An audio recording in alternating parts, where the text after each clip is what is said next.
And he know when I go spend time with my piece, I'm going through this. You know what I'm saying? When he was there, at least I know where he was at. Because it was something that we didn't want to do. It's something that we normally do. Y'all with me? And it was good for us. Tank has always been at the center of attention in the boxing world. Whether it's due to his devastating knockouts, heated rivalries, or the ongoing controversies surrounding his camp. However, this time, the focus isn't on his performances in the ring, but on the changes in his corner. Just weeks after his unexpected majority draw against Lamont Roach Jr., Barry Hunter, who stepped in as Tank's trainer when Calvin Ford temporarily stepped away, has officially ended his contract with the Baltimore fighter. The timeline leading up to this moment is just as significant as the outcome itself. Tank's longtime trainer, Calvin Ford, had been the mastermind behind his rise to the top, guiding him from his amateur days to becoming one of the most feared knockout artists in the sport. However, before the Roach fight, Ford took a break and Barry Hunter stepped in. While Hunter had been around Tank's camp before, this was his first time serving as the lead trainer in a major fight. I could have definitely did more. Just a lot going on. But again, it was myself, But you gotta go to the gym and, get back to the drawing board and, train a little harder. Despite the change in trainers, Tank's team remained confident leading up to the fight, assuring fans and analysts that nothing had changed.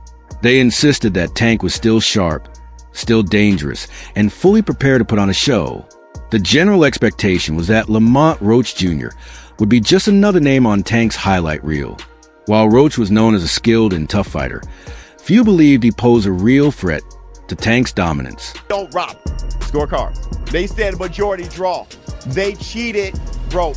Roach got robbed, and everybody knows it. Rematch. However, when the bell rang, the fight told a completely different story. From the opening rounds, Roach wasn't just surviving. He was thriving. He landed clean shots, kept up with Tank's pace, and most importantly, refused to be intimidated. Tank, on the other hand, looked hesitant and lacked the explosiveness that had made him such a feared fighter. As the rounds progressed, it became clear that this was not the Tank Davis fans were used to seeing. Do you think Tank gets a lot of criticism for not knocking Lamont out and Lamont not being a big name, so they overblow it? I think so, yeah, and I feel like people just don't like Tank to a point where any little thing, just because he ain't knocking him out, he probably feel like feeling good that he lost and he didn't, or it was a draw, I feel like Tank was doing a lot of smart things in the beginning. Moving a little bit too much. But one of the defining moments of the fight came in the 9th round, when Tank shockingly took a knee, complaining about irritation in his eye. The referee allowed him time to recover, but by then, the momentum had fully shifted in Roach's favor. In the later rounds, Roach continued pressing forward, while Tank struggled to find a knockout punch that had defined his career. By the final bell, it was clear that this was not the dominant performance many had expected from Tank. When the scorecards were read, the result was a majority draw. One judge had Tank winning, but the other two scored even. The boxing world was stunned. This was supposed to be an easy win, a stay-busy fight, a performance that... Barry Hunter wasted no time addressing the situation in the post-fight interview. He didn't sugarcoat his thoughts, stating that Tank had lost focus during the fight. It was a harsh critique, but one that quickly gained traction. Tank had never looked this unfocused before. He had fought through adversity in the past, facing bigger punchers, slicker boxers, and tougher opponents. Yet, in the one fight where Calvin Ford wasn't in his corner, Tank suddenly found himself struggling against a fighter many consider to be a level below him. These days, kind of averaging one fight a year, which is a shame. He wants to have 3 more fights and then retire by the end of 2025. Does he get? The fallout was immediate. Fans and analysts dissected every moment of the fight, searching for an explanation.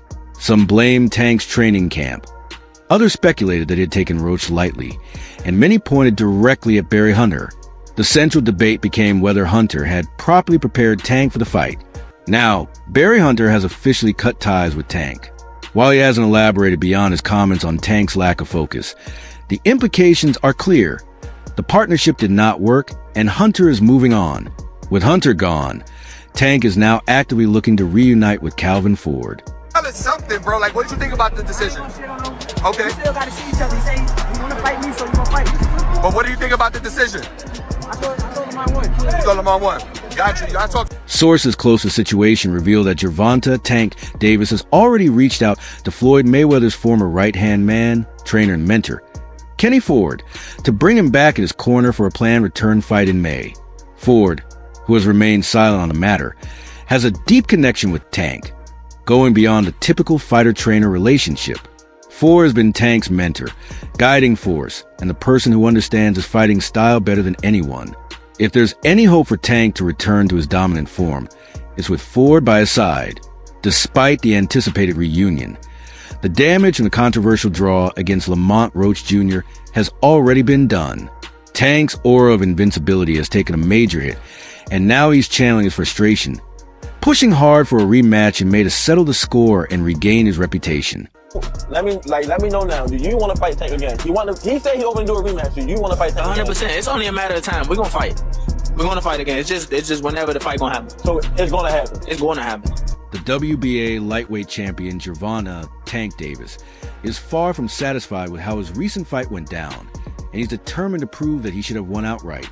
The controversial 9th round moment, where Tank took a knee and asked his trainer to wipe a towel around his eye, left a sour taste in his mouth. While referee Steve Willis didn't count as a knockdown, Davis believes that had it been ruled correctly, it could have tilted the scorecards in Lamont Roach's favor, with two judges scoring it 114 to 114, and one giving Davis a slight 115 to 113 win. A knockdown would have likely flipped the result. It's this kind of detail that's Tank fired up, as he demands a rematch to settle the score and leave no doubt in his pursuit of victory. Man, I'm not. Honestly, I thought I should have won without that being counted a knockdown. Look, I ain't the ref. I ain't really, you know what I'm saying? Like, if he had to wipe sweat out his eye, he had to wipe sweat out his eye. But the rules do state if you voluntarily take a knee, then that's an automatic 8 count.